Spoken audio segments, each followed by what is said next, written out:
Iray andro mialohan'ny amoan'ny senita nivokatra vonjimaika amin'ny 50 solombavam-bahoaka vondrona politika efatra no hita misongadina mapara ankolafy ravalomanana ny tsy miankina ary ny MMM. Manomboka rahampitso amoaka visa amin'ireo firenena Schengen amin'ny alalan'ny passeport électronique amin'ny mahasovoan'ny la France eto Madagasikara. Mbola maro ireo firenena tsy mandray passeport électronique hatramin'ny atombohan'ny fanontana azy tamin'ny volana desambra lasa teo. Volana janoary, maro no mivarom-panana noho ny fahasairanana raha ratsy ny tsena vita fety ho an'ny ankamaroan'ny mpivarotra, mandeha kosa ny tsenan'ny koursa kely 67 hektara. Andriambavy Britanika iray antsoina hoe Christine Walton manana omby refy 10 cm izay indray no zava-bita ao amin'ny Guinness araina androany ny Antsipriany avy hatrany.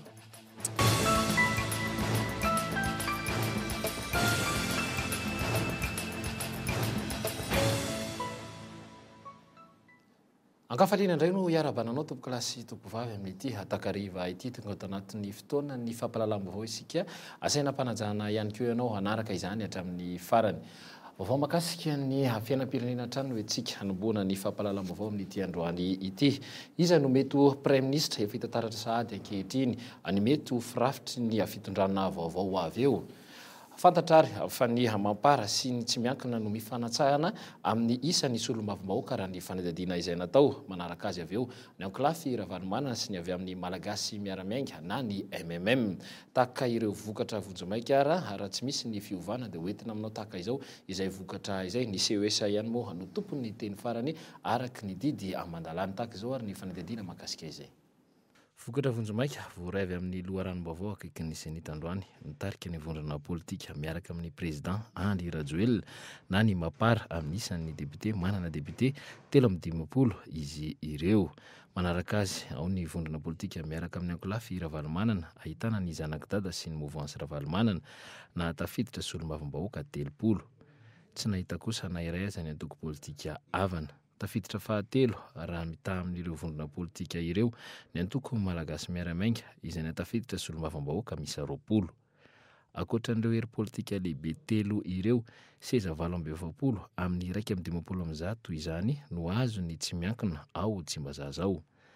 Amin'ny lafiny iray hita ny afetsen'ny mpitondra namoaka n'ilay didim-panjakana tsy ahafahan'ny tsy miankina manolotra Prime Ministre sy ny kajy politika natao hifanaraka amin'izany. Tsy maintsy ady mafy kosa nefa ireo tsy miankina raha vao tonga eny Tsimbazaza mba ho afaka handray anjara amin'izany. Ankoatran'ireo hery politika roa ampifanarana dia ny mapara sy ny ankolafy ravalomanana dia tsy azo tsintsiniavina ihany koa izany zao ny MMM na ny malagasy miaramiainga izay samba no niatrika fifidianana solombavam-bahoaka nefa tsy nitsanga menatra manoloana ireo vondrona politika roa abomban'ireo filoha efa nitondra.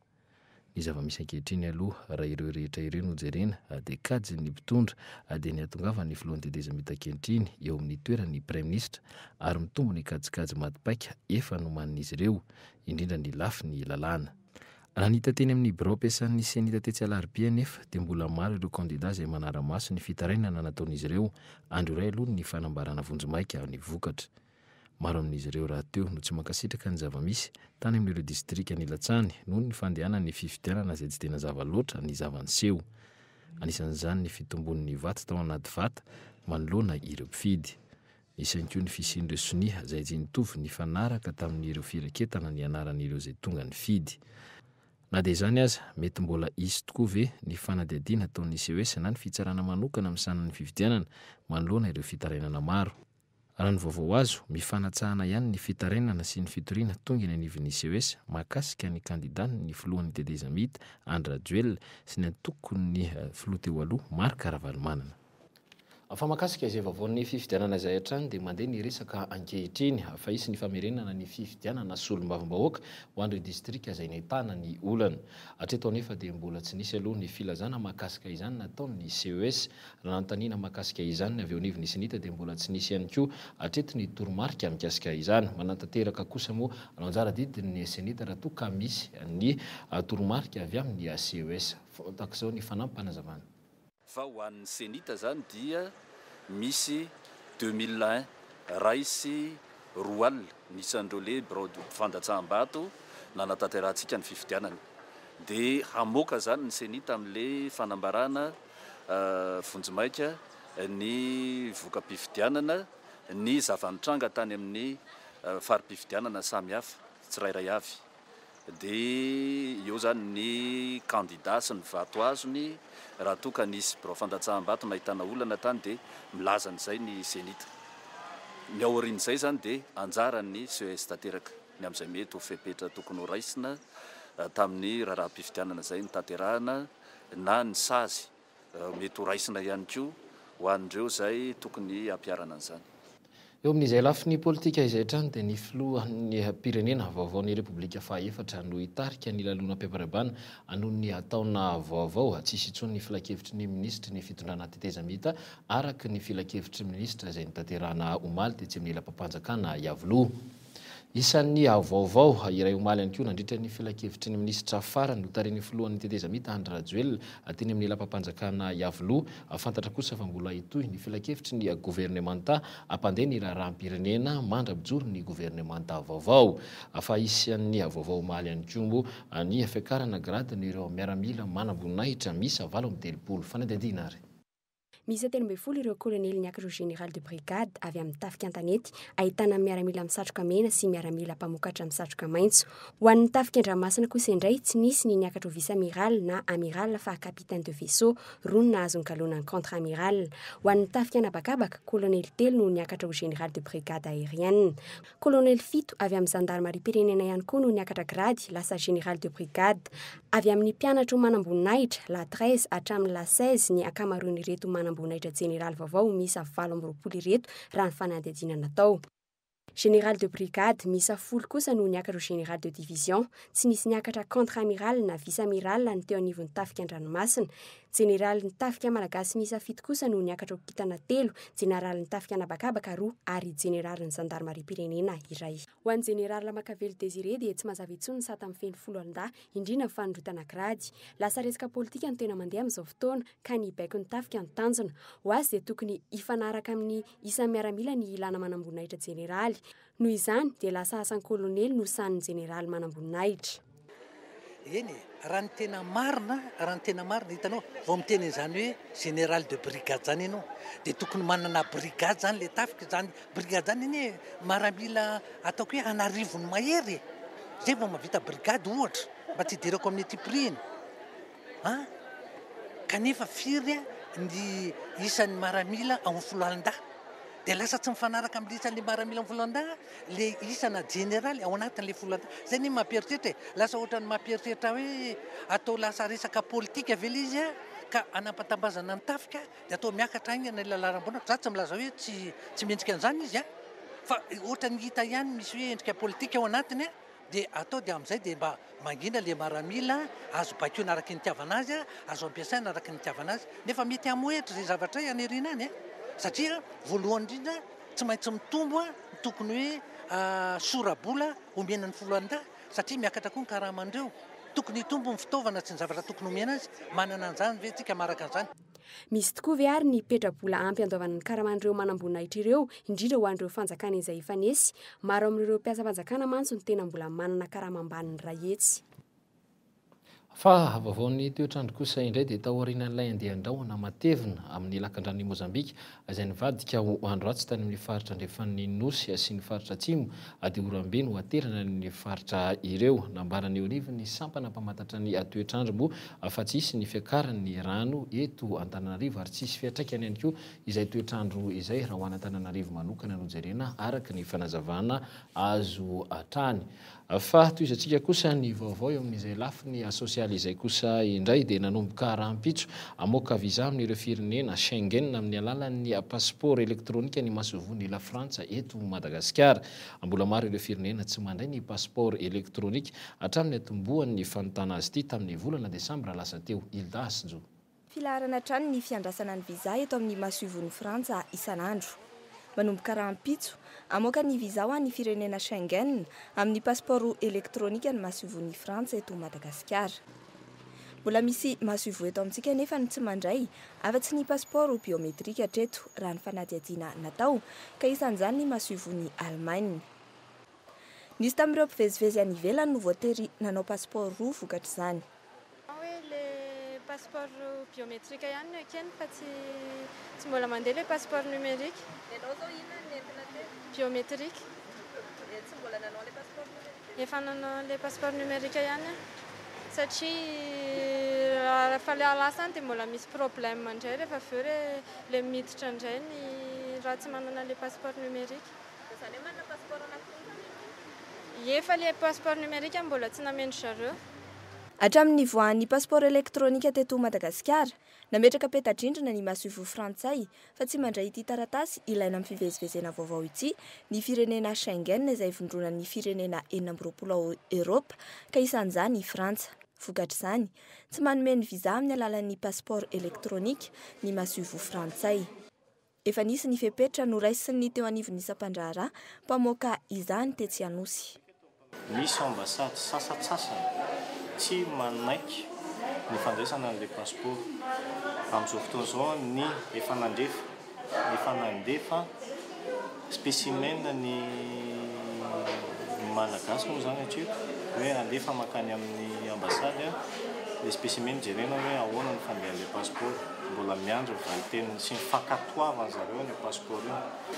Amin'izao fotoana izao no le olana miseho dia manatota passeport, mbola manatota ny passeport biométrique izahay izay azo ampiasaina hatramin'ny 31 décembre 2014 fa izay mitentina enina ariary ary koa manatota ary mbola manatota ihany koa ny passeport elektronika izay mitentina R1 sy R1 ariary. Raha ny fanazavana azo, misy amin'ireo firenena sasatsasany tsy mandray ity passeport elektronika ity ny tsy mbola manana ny fitaovana amakiana ny voarakitra ao amin'ity passeport ity. Antony andavan'izy ireo ny fanomezana ny viza. Manomboka ny volana Desambra 2024, ny passeport elektronika ihany no any ampiasaina eto Madagasikara. Amin'izao fotoana izao, manodidina ny 200 isan'andro ny fangatahana passeport voaray etsy Anosy. Fa nitondra fanazavana moa ny konsilia Frantsa tamin'ity androany ity, izany hoe ny marimarina kokoa io hariva io manoloana ny hetsika nataon'ny mpanakanto ny Nidonia mandrona indrindra ny ambasady tetsy Ambatomena hatramin'ny omaly. Natery ny masovon'ny Frantsa androany fa 520 isanjato ireo mangataka ny viza ho an'ny Frantsa dia mahazo izany avokoa ary tsy mampiseho herisetra tamin'ny Nidonia ihany koa ny mpitandro ny filaminana tetsy Ambatomena. Raha tsy ivona moa dia naneho ny tsy fahafaliana ity mpanakanto malagasy ity omaly manoloana ny tsy fahazahoany izay viza izay. Fa tontolo ara-tsosialy hatrany dia vanim-potoana ny orana izao trano menjera ere hatrany vavahadimy tatitra voaray eo anivy ny mpamonjy vono tamin'ny volana Desambra tamin'ny taona 2024. Raha ho an'ny taona lasa teo iny dia efatra ny trano narodana no fanahininana no mety ianjerany akaiteraka lozany fiarahamonina tahaka izay nitranga tetsy Akady fotsy izay nafoizana ain'olona 3. Ankehitriny dia trano maro no efa nandefasan'ny mpamonjy voana fampandrenesana fa tokony ho apiraka intsony na ihany koa tokony ho ravana. Randriana Rajanson. Tamin'ny alatsinainy teo no nidina tetỳ amin'ity trano eto ambanidia ity ny mpamonjy voiny nanome fampitandremana ny tompon'ny trano. Mampiahiahy ny manodidina ny mety ianjerany ka nanao fitarainana tamin'ny mpamonjy voana izy ireo. Tsy mitovy hevitra amin'izay nefa ity tompo-trano ity ka nanamafy fa matevina ny rindrina. Zao zany ny rindrina aty ambany matevina be ohatran'izao zany sady izy mbola tsy hita hoe misy mitritra aty anatiny. Zavatra ohatran'izao zany fa tsy lalitra fa ny ivelany fotsiny zany nitsana. Fa isataona zany zay mandalitra ny izy fa zay zao ankizy daholo dia manjary tsy mbola complet le vola dia tsy voalalitra aloha. Fa le posta kely azy zany le fiakarana any ambony le tohatra zany iny zany nohatra ny misy mitresaka dia iny ny atahorandry zareo. Fotoana ahitana trano hafa sisa no andrasan'ity mpanofa trano ity dia hiala ny tenany noho ny tahotra. Tritra manomboka hatraty ambony ny trano ary mandefa ny fianakaviany any amin'ny trano hafa izy rehefa avy ny orana. Magnamaivana ny entanao ambony zao zahay amizao mitaona tsikelikely zay zao ny fepetra raisiny hoe mitaona tsikelikely ny entana io mandra-pahitavana trano zany. Matahotra ny lonilony eo amin'ny samy mpiarahamonina ireto olona manodidina ireto ka tsy nahasah ny nalaina sary. Fantatr'izy ireo ny loza mety hianjady na ho an'ny tompo-trano na ho an'ireto trano manodidina ireto. Tonga zareo tamin'ny talata dia gagabe zay talata sa alatsinainy dia gagabe zay niaraka solotena fivondronana. Dia zara menona n'le rangaly lehibe tao amin'ny pompe tonga tena ianao sisy madama dia mandrimandry manana aretina sisy nefa loza mitatao be io. Tsika tsy anahitrana ka hoana ho anidirana zava tsy ny olona tokony hoe tompony veny tokony eritreritra zany. Dia ao sisy misy olona tonga ny tato dia avy nijery tetsepita te zany zareo dia avy nandeha teto amin'ity toerany ity.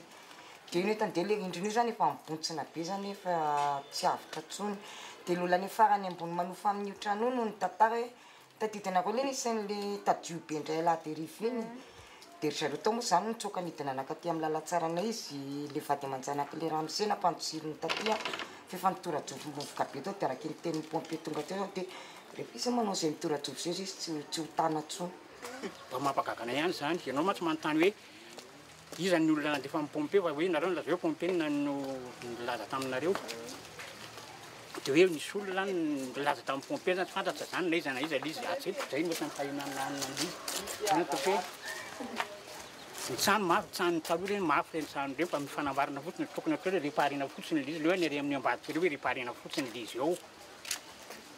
Eo andalam-pikarakarana ny fandalorana trano ny tompon'ity trano ity amin'izao fotoana izao araka ny voalazany tsy mieritreritra ny anorodana izany izy ireo. Trano nolovainy tamin'ny ray aman-dreny tany aloha no anisan'ny antony tsy hanaovany izany.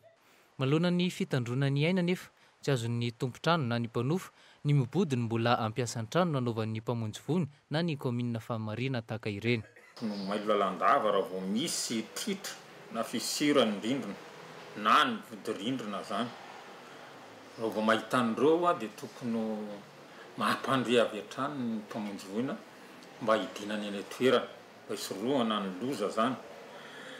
Amin'ny fepetra faharoa dia tokony mailo hatrany amin'ireny vodi-trano mandolava ireny indrindra ity amin'ny quartier basy zany tena toeran'ireny le mahandro foana vodi-rindrina dia tokony mba fa mandray fepetra hoe anamafy raha vao ohatra hoe tsy azo ritina ny rano na avily. Fepetra faharoa tokony ho mailo raha vao mandrefy eo zany hoe mipipika izy io raha fa nandeha dia mamofoka dia izay le hoe tonga dia miala ny tompo-trano na fanolobodi-rindrina dia tonga dia miala amin'le toerana mihitsy satria efa andeha izy izay. Araka izany, ilaina ny fitandremana sy ny fandraisan-tsirairay andraikitra amin'ny trano ahina enjera tahaka izao. Raha ho an'ny taona 2024, trano iray no nienjera tany Mandialaza Ankadifotsy izay nahafatesana olona 3. Trano 5 kosa Mivavahatao Mandialaza, Ambohita Baribe, Soarano, Ambodivony, Faliarivo Ambanidia. Vaovao mahakasika kosa ny lozam-pifamoivoizana dia lozana tsiravina noseho tetsy Behoririka anio tamin'ny 4 hariva teo eo. Lehilahy iray izay mpivarotra mandeha no voahitsaky ny fiara vaventy voalaza fa nilaozan'ny isatra tokony tamin'ny 4 teo eo. Lehilahy iray tokony 5 taona no notetezan'ny fiarabe ka voatery nentina aingana taitsy amin'ny hopitaly Ravoahangy Andrenavalina. Raha ny fandahitana azy moa teny antoerana dia nolalovan'ny kodiarana ny fiarany tareny sy ny tratrany ity tovolahy ity namony any avy mo izy vokatra izay fa voazana izay fanampanazavana. Ohatrany tomobile tapapiray avany ambony avany le natonga le accident teo. Dia voahitsaky le tomobile teto izy dia tsy fantatra hoe namatana vela aloha izy sa voahitsaky le tomobile izy zany dia le tomobile tery ambanimbany tery nijanona fa mahatonga le tomobile tery izy efa mibatain'olona netana nakany amin'ny hopitaly dia tsy fantatra aloha izy hoe namatana vela fa fiherinay tonga tany amin'ny urgence izy dia maty le olona. Ny tratrany aloha zany nitako hoe voahitsaky le tomobile teo. Dia camion le tomobile nanitsaka anazy. Lery koa tsanakasisina zany lery dia tomobile raiky nisy taxi zany teo alohany dia niala tamin'ny taxi izy dia le olona taiteny ny parany dia tena accident dia taloha zany eo teo dia natany hopitaly dia mamaty izy zany tonga tany.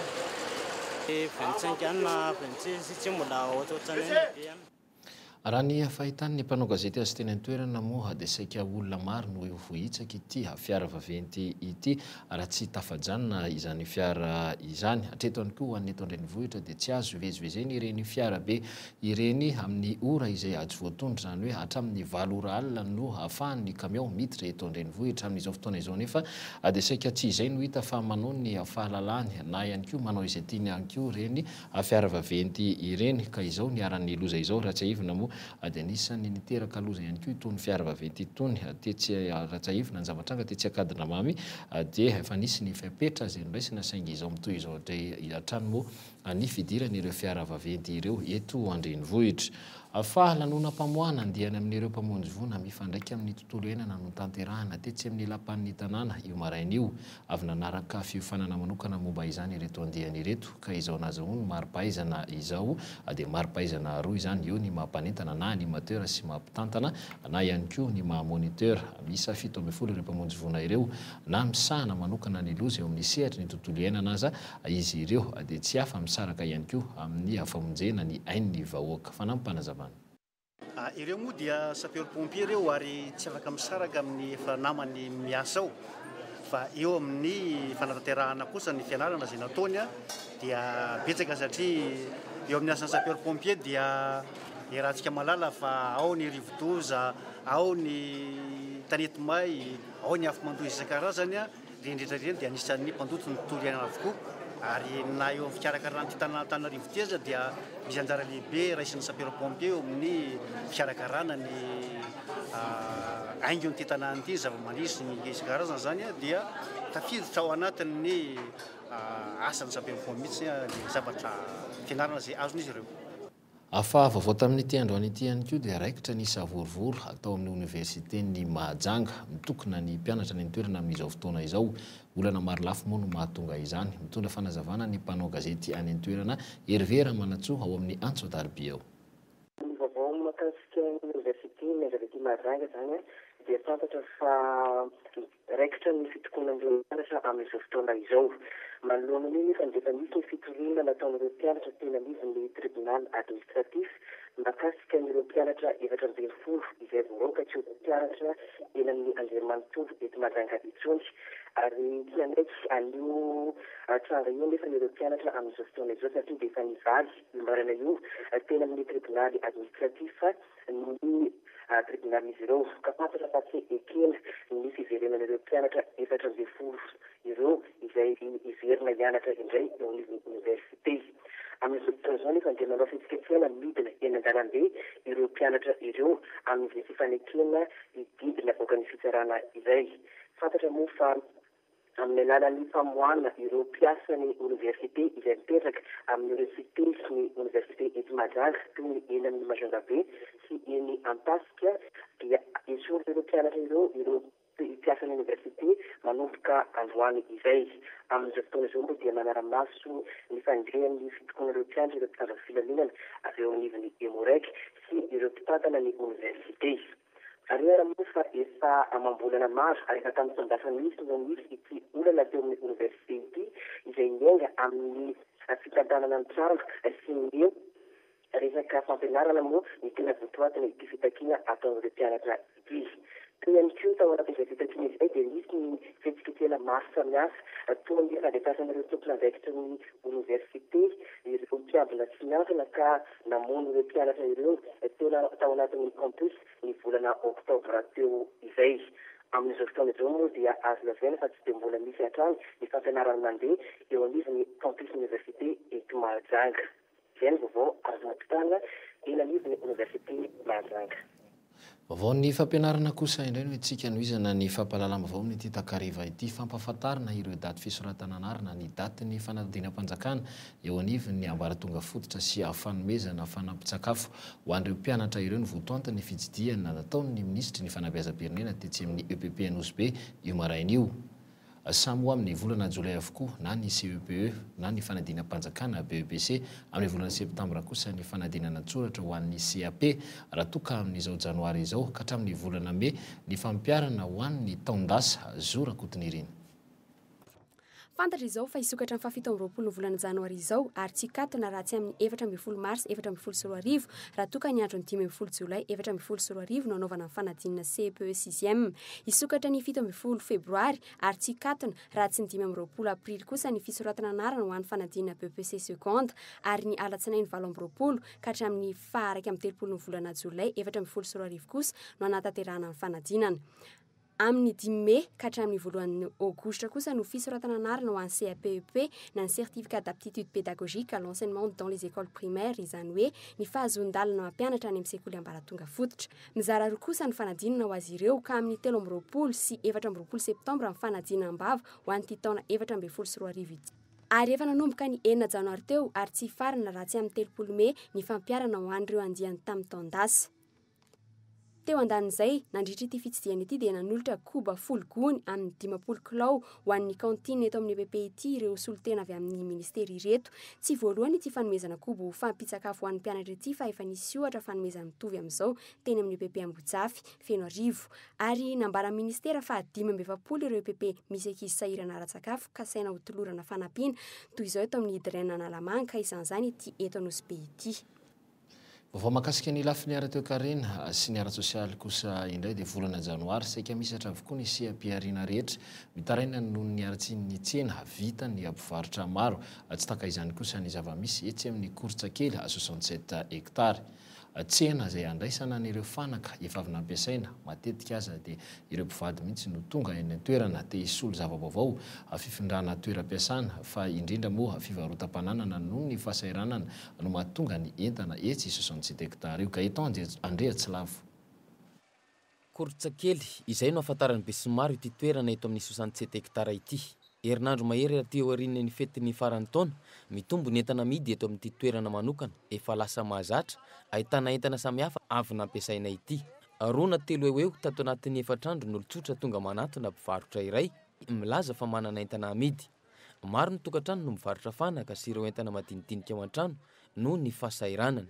Sarotra ho an'ny olona ny mindram-bola amin'ny havana na namana na koa amin'ny mpampanjana-bola hany ka ny fanaka ao tokantrano no raisina. Efa maro ihany koa no mahafantatra fa be entana mahalina ity rehefa fotoana toy izao. Raha misatra ny tsena ho an'ny mpivarotra hafa mandeha kosa ny tsena ity amin'izao fotoana izao. Nahita hoe nandeha no tsena zao ty volana janoary ty satria zay nalafo teo amin'ny 4,5 millions teo zao zay man fatana gaz dia le fanaovana sport le fikotranana misy poids reny.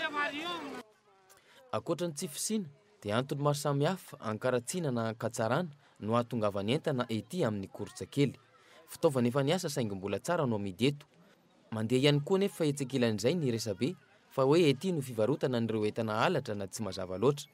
Na dia tsy karazana varotra voasokajy, izany hoe ara-dalàna aza ny ataon'izy ireo eto, miezaka ny manara-dalàna ireo mpivarotra raha ny fanazavan'izy ireo.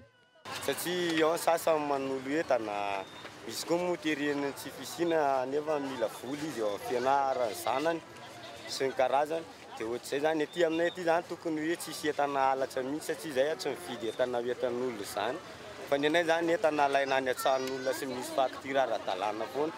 Misy zany ny olona le marary dia misy affecté dia entana zay nge manao taratasy any fokotany mihitsy rehefa ohatsy affecté le olona dia tomboana any fokotany misy an'le olona mihitsy le entana alainay fa zay zany tsy mividy mihitsy raha vao hoe taratasy kely fotsiny indrindra ho an'le olona misoloky zany tena mba hedinay. Tafiditra matetika amin'ny raharam-barotra tao eto amin'ny 67 hektara eto araka izany ny fokotany izay toeran'ny tompon'entana iray amidy. Ny fampivarotana misy ifandraisana amin'ny resaka antoka ihany nefa no tena raisin'ny fokotany an-tanana raha ny fanazavany tompon'andraikitra iray. Fananan'olona raha fananan'olona sahala amin'ny hoe fananana manana télévision amidiko tsisy idiran'ny fokotany mihitsy zay fa sitrapoko ny mivarotra ny entako fa kosa ny olona manao antoka ora sahala amin'ny mindrana vola any amin'ny anina misy antoka atao any dia manamarina ny fananany izy hoe bon eo dia idirany zay ny jeny ny fokotany. Efa nahitana olana ny entana amidy ety amin'ny toerana ity raha ny fanazavana nomen'ny polisy ny boriboritany misahana n'ity faritra ity. Ny tompon'andraikitry ny filaminam-bahoaka izay manentana hatrany ireo mpivarotra mba tsy handray raha tsy nentana mazava sy madio tsara ara-taratasy. Ny tranga efa nisy angamba teo hatramin'izay dia misy ihany tsy indraindray tsy isan'andro akory aloha fa misy fotoana entana zay lazain'olona fa avy amin'ny entany vaky tany amin'ny tranony vaky no hita teo amin'ny Koritsakely. Ary tamin'izay fotoana izay le mpivarotra moa nitsoaka dia anontaniana le mpivarotra namana dia milaza tsy misy mahafantatra le olona mivarotra teo ary zay indrindra nahatarika anay ny fampiresaka amin'ny fokotany hoe ahoana marina ny tena fipetraka reto mpivarotra reto fa ohatra ny lasa fivarotana entana halatra izy raha zao no mitohy. Fa ny hoe ankoatran'izay tsy nisy dia misy ihany koa satria mankory zareo reo manao takalo izany hoe manatitra varotra le olo dia misy atakalo entana hafa dia olana mikasika an'izay koa ngamba nefa nikarakaraina tato amin'ny boribory tamin'izay nay fa ny resaka totataratasy hoe osoka sy ny tsy osoka mbola tsy nisy kosa ngamba hatramintsika miteny zao. Tsy eto Antananarivo renivohitra ihany no andraisan'izy ireo fanaka amidy eto fa hatrany Ivato, Ambohidratrimo sy ireo faritra hafa manodidina ny Antananarivo. Ny entan'ny malagasy hifindramonina ny ivelany no akamoron'ireo entana tsara eto. Ao ihany koa ireo anavoaka mividy vaovao dia mivarotra ny teo aloha. Fanaka avokoa ny 80 isan-jaton'ny entana ety, ankoatra ireo fitaovana samihafa ao an-tokantrano. Fa manomboka mahazo ny lalana andehanan'ny fiara kosa amin'izao fotoana izao ny fako manodidina Nanosipatrana. Tsy mitsaha mitombony ary misy fiantraikan'ny betsaka amin'ny andavanandron'ny mponina manodidina eo amin'ny toeran'io izany fako izany. Raha ny fanadadiana izay natao moa dia fotoana voafetra ihany no hijanona ny ireto fako ireo etsy Nanosipatrana. Andriana Ra Johnson.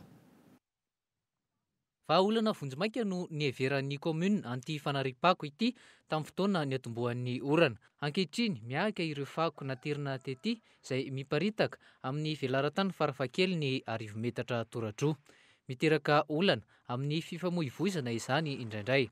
Tokantrano 20 eo no mipetraka manodidina ny fako, ao ireo mivelona amin'izany. Ity zava-misy ity izay miantraika ihany koa amin'ny fahasalaman'ny hafa. Ohatran'ny miaina any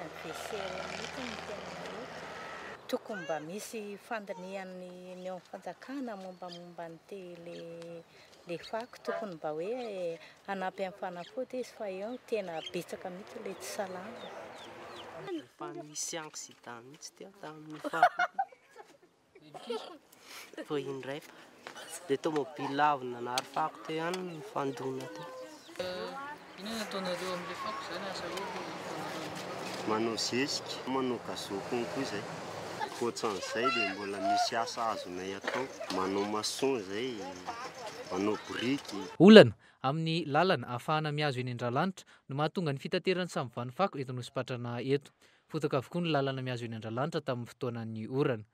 Ambenana ny toerana eto mba tsy hitombo intsony ny fako ariana. Efa natsahatra raha teo ny fanarinan'ny fako n'Antananarivo teto rehefa azo ny dirana teny Andralanitra.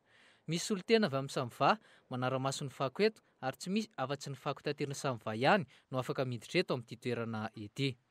Ny samyva ihany manary eto commune.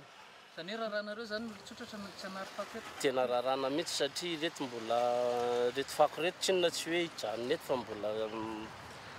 mbola transport tena any Andralanitra ireo rehefa tsy hijanona eto mandavataona ireto fako ireto raha ny fanazavana voaray avy ao anivon'ny commune Antananarivo. Fitsinjovana ny fiara fitaterana ireo fako no antony mahatonga ny famindranan'ny fako eny amin'ny lalan'ny digy. Anjalanitra moa zany dia tsy hoe fiena fa ny hoe natonga ny nanarinan'ny fako teny Nanosipatrana dia misy fotoana zany avy ny orana teo. Dia sady avy ny orana ny fako nefa hoe betsaka eraky ny Antananarivo.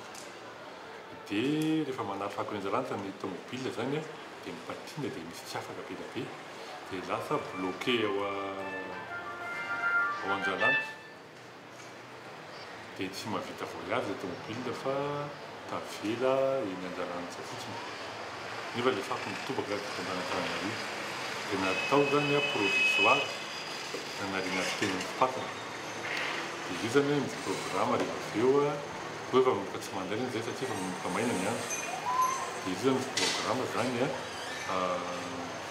alana marika Nanosipatrana rehefa afaka atao ny fako Antananarivo. Dia azo atao koa tofana tany izay io rehefa avy eo. Anisy tany? Io tany io zany misy any commune tena izy io tany io. Tany ivelana Antananarivo no nitadiavana hevitra hanarinan'ny fako n'Antananarivo hatramin'ny taona 2010 sy 2020 saingy fandavana hatrany no nasetrin'ireo ben'ny tanàna manodidina izany.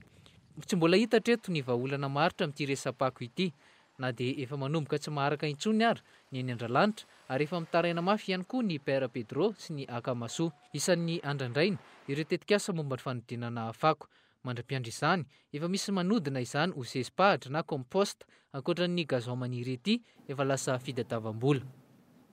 Vaovao fanatanjahantena kosa indray dia eto Madagasikara no hanaovana ny fifaninanana fanitsanana ho an'ny fiadiana ny amboara eran-tany izay ho atao atsy Angletera amin'ny raha ny fantatra zany dia ekipa pirenena afrikanina roa no ifandona amin'ny 15 makidy eo Madagasikara sy Zimbabwe. Anisan'izany ihany koa i Namibia sy Kenya no ifanitsana etsy amin'ny Kianjabe ny Mahamasina amin'ny volana Jona 2024. Marjona no mitatotra izay vaovao izay. Noho ny fiaraha-miasa eo amin'ny Star Madagasikara sy ny Federasion Malagasy ny tontolon'ny baolina lavalava dia natsoina hoe Golda top 8. Ny fedina ny tompon-dakany Madagasikara eo amin'ny baolina lavalava amin'ity indray mitoraka ity. Betsaka ny fiaraha-miasa matotra eo amin'ny rotota ary tsy atao ambany zavatra ny baolina lavalava eto Madagasikara. Ho an'ny asabotsy ho avy izao dia ny tovavy malagasy no hiatrika izay fedina ny Golda top 8 izay ary amin'izay ihany koa ny ifatenana ireo ekipa pirenena malagasy hiatrika ny fananana izay atao amin'ny titona ity any Maroka izy io. Champion de Madagascar top 8 ny filazantsika azy ary tamin'ity taon'ity izy dia lasa Golda top 8 ny anarany zany. Ary ny faharoa dia mikasika ny tournoi national ny vehivavy zay angalana ireo vehivavy tafito anatin'ny ekipa pirenena maki vehivavy zany hiatrika ny tournoi international Cannes 2014 zay atao any Maroka amin'ny faharoan'ny volana Mars. Aboesitsika ny sady manokatra ny zany amin'ny tsy haiko amin'ny sasany na amiray dia avy eo i Namibia sy Kenya dia zay maresy amintsika manao amin'izay resy amin'ny Namibia sy Kenya zava-dehibe ho antsika malagasy ho an'ny tontolon'ny malagasy ny fiatrehana izany lalao edina toerana andeha isolotena ny Afrika andeha ho any amin'ny Coupe du Monde zany. Ametraka fanontaniana betsaka amin'ny rehetra ny baolina lavalava amin'ny titona ity satria dia isika eto Madagasikara ihany koa no mampiatrano ny fantsanana rehetra izay amin'ny fedina ny tompon-daka eran-tany izay atao any Angletera. Eo amin'ny vaovao iraisam-pirenena dia andriambavy britanika iray antsoina hoe Christine Walton manana mirefy 10 cm no entinao amin'ity androany ity voarakitra ihany koa anatin'ny bokin'ny Guinness ny taona 2024 ny zava-bita miavaka ity. Fanadedina ary. Efatra amin'ny taona 2024 Christine Walton no nandrombaka ity larana voalohany ity miavaka amin'ny fananana ho lava indrindra. 27 taona izy amin'izao ary rem-pianakaviana manana zanaka efatra mianadahy. Efatra amin'ny taona 790 no tsy nanapahany hoany. Raha ny fanazavana nentiny, izy ihany no mikarakara ny hoany sy manosotra vernis ho aminy isaky ny 3 volana dia ampiny couche acrylique mba hamoahana ny endriny toy izao. Mipetraka ny Las Vegas États-Unis ny vehivavy. Ny tanana ankavanana mirefy 2,9 cm ary ny ankavia 7,7 cm. Raha ny fanazavana nentiny sy fantatra mazava ny antony tsy arahany ho atanany roa miara-mitombo. Raha ny fanadidina natao taminy afaka manao ny asa rehetra ao an-tokantrano Christine.